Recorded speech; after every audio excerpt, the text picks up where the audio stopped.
तो अमेरिका का बड़ा नौसैनिक बेड़ा अब ईरान की तरफ आगे बढ़ा है। नमस्कार, मैं हूं नीलू।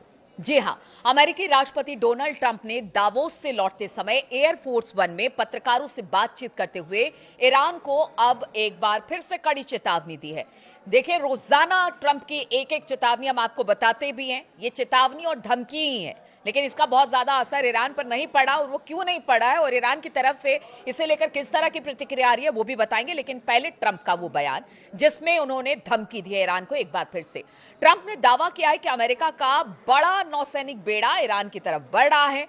ट्रंप ने ईरान को चेतावनी देते हुए कहा कि अमेरिका उसकी तमाम गतिविधियों पर करीब से नजर रखे हुए है और अमेरिकी नौसेना का एक बड़ा बेड़ा उस दिशा में जा रहा है।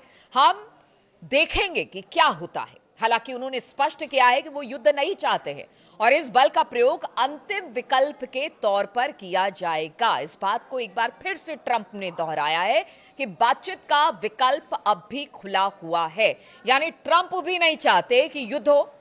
इसीलिए हम कह रहे हैं कि बार बार ट्रंप की तरफ से नई नई धमकियां ईरान को लेकर सामने आ रही है और ईरान भी इससे लेकर बहुत ज्यादा डरा हुआ नहीं है, क्योंकि ईरान का रुख बिल्कुल ट्रंप को लेकर साफ है, अमेरिका को लेकर साफ है, इजराइल को लेकर साफ है। लेकिन ट्रंप की इस चेतावनी के बाद ईरान को लेकर अमेरिकी कार्रवाई की आशंका अब तेज हो गई है।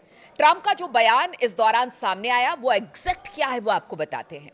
तो स्विट्जरलैंड के दावोस में विश्व आर्थिक मंच से लौटते समय ट्रंप ने कहा, हमारे बहुत सारे जहाज उस दिशा में जा रहे हैं, हमारी एक बड़ी फोर्स ईरान की ओर जा रही है। उन्होंने आगे कहा कि मैं नहीं चाहता कि कुछ भी हो, लेकिन हम उन पर बहुत करीब से नजर बनाए हुए हैं।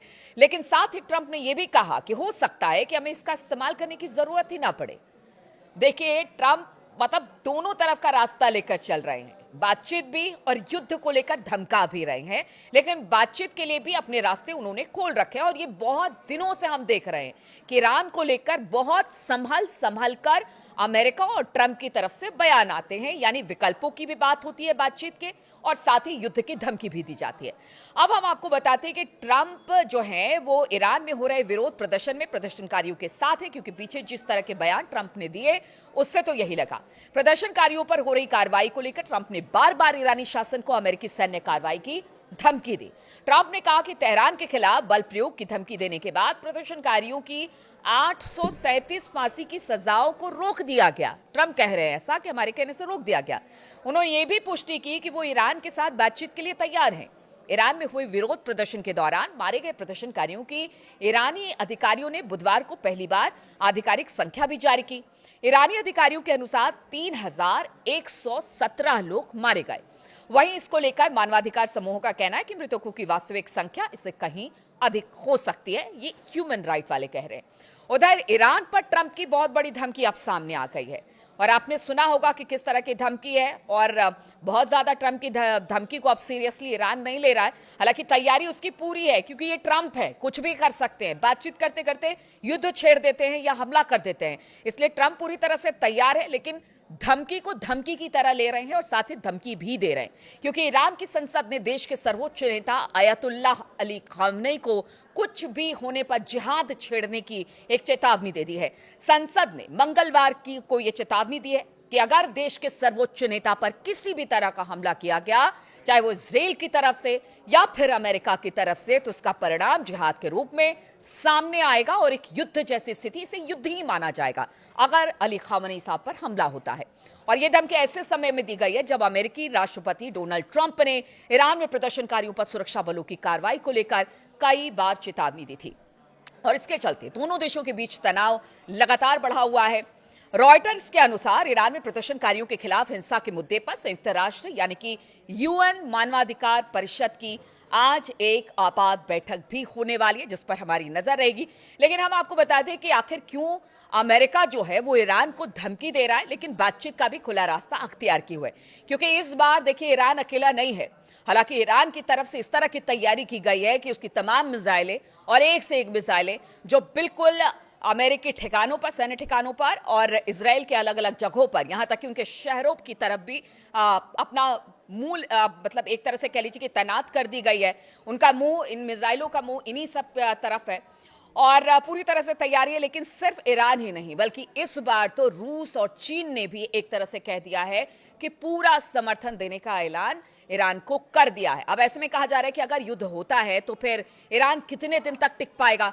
तो ईरान के लिए भी यह व्यवस्था कर दी गई है कि देखिए, ईरान अगर युद्ध में उतरता है या किसी तरह से युद्ध का ऐलान अमेरिका और इजराइल की तरफ से किया जाता है तो किस तरह से इस युद्ध को आगे बढ़ाएगा। कहा यह जा रहा है कि चीन, खास तौर पर चीन, रूस और चीन मिलकर जितने भी जो आर्म्स एमुनेशन है वो ईरान को मुहैया कराएंगे और इससे लंबा युद्ध चल सकता है। और इस बात का पता ट्रंप को भी है, इसीलिए ट्रंप ईरान की शक्ति के साथ चीन और रूस की शक्ति को भी देख रहे हैं और इसे कम आंकने की गलती ट्रंप भी नहीं कर रहे हैं। इसलिए बार बार वो चेतावनी देते हैं, धमकी देते हैं, लेकिन खुले तौर से वो इस बात को भी कहते हैं कि देखिए, हमने अभी भी एक बातचीत का मार्ग खुला रखा है, यानी बातचीत का रास्ता खुला रखा है और बातचीत हम करना चाहते हैं। अगर ईरान सारी बातों पर मान जाता है तो फिर बातचीत के रास्ते के जरिए हम तमाम जो भी दिक्कतें हैं, खासतौर पर जो इस वक्त परमाणु कार्यक्रम ईरान का चल रहा है उसको लेकर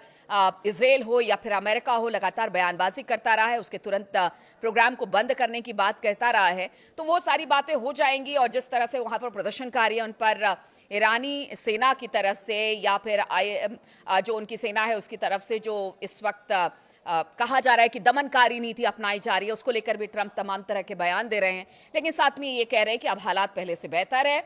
बहुत लोगों को फांसी की सजा सुनाई गई थी लेकिन अब उसे टाल दिया गया है। तो अब देखना होगा कि किस तरह से बातचीत आगे बढ़ती है, या फिर ट्रंप जिस तरह से धमकी दे रहे हैं, अपने नौसैनिक बेड़ों को आगे की तरफ बढ़ा रहे हैं, उसको लेकर क्या स्थिति बनती है। यूएन में जिस तरह से मानवाधिकार आयोग ने आज को लेकर ईरान को लेकर एक बैठक बुलाई है, उसमें क्या होता है, इन सब पर हमारी नजर लगातार बनी रहेगी।